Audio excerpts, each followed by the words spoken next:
সবাই যখন মুক্তি পেল, আমার ভাই জেলে কেন? বিসমিল্লাহির রহমানির রহিম। আবু সাঈদের বাংলায় বৈষম্যের ঠাঁই নেই। আসসালামু আলাইকুম।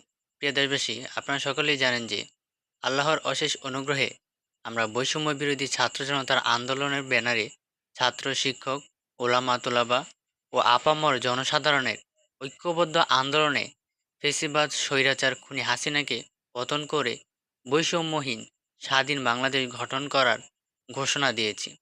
আমরা লক্ষ্য করছি, নতুন স্বাধীনতা পরবর্তীকালে দেশের বিভিন্ন রাজনৈতিক দলের নেতারা কারামুক্ত হলেও নিরীহ, নিরপরাধ ও মজলুম বহু ওলামা ও জনতা এখনও কারাগারে আবদ্ধ রয়েছে। অধিকাংশ ক্ষেত্রে শেখ হাসিনা রেখে যাওয়া দলীয় আদালত জামিন দিতে বৈষম্য করছে।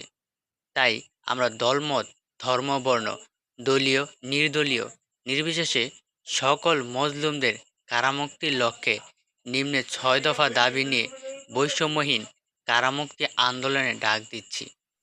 প্রথম দফা, আওয়ামী দুঃশাসনে সন্ত্রাসবিরোধী আইন ২০০৯ নামক কালো আইনে এবং অন্যায়ভাবে আটককৃত সকল নিরপরাধ মাজলুম কারাবন্দীদের দ্রুত মুক্তি দিতে হবে।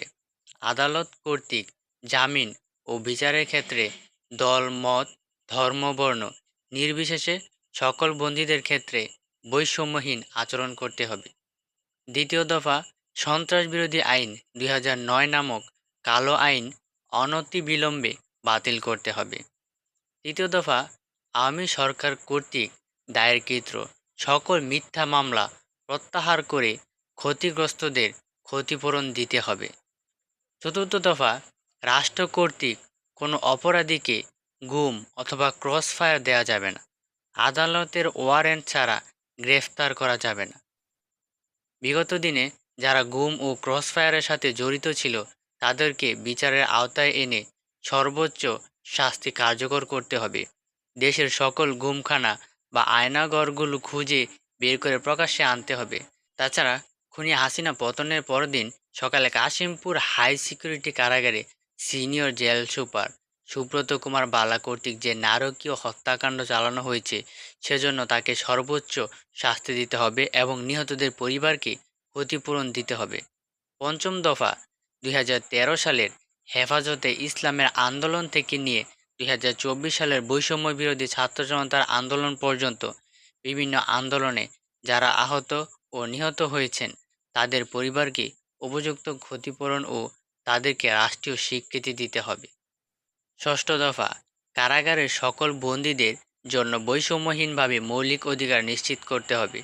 যুক্তরাষ্ট্র, Canada, Spain, France, Mexico, Germany প্রভৃতি দেশের মতো বন্দিদশায় প্রত্যেক বন্দীকে মাসে অন্তত একবার হলেও তার স্ত্রীর সাথে কমপক্ষে ৩ ঘন্টা একান্তে সময় কাটানোর সুযোগ দিতে হবে। আমরা চাই সরকার অনতিবিলম্বে আমাদের ৬ দফা দাবিগুলো মেনে নেবেন। আমরা সরকারকে চাপে ফেলতে কোনো অন্যায় দাবি করছি না। আমরা আশাবাদী লক্ষ কোটি মানুষের হৃদয়ের আকুতিগুলো সরকার মেনে নেবেন। সরকারের আইন উপদেষ্টা ডক্টর আসিফ নজরুল ও প্রধান উপদেষ্টা ডক্টর মোহাম্মদ ইউনুস মহোদয়গণ সৎ, মানবিক ও জ্ঞানী মানুষ। আমাদের বিশ্বাস ওনারা আন্তরিকভাবে আমাদের দাবিগুলো মেনে নেবেন।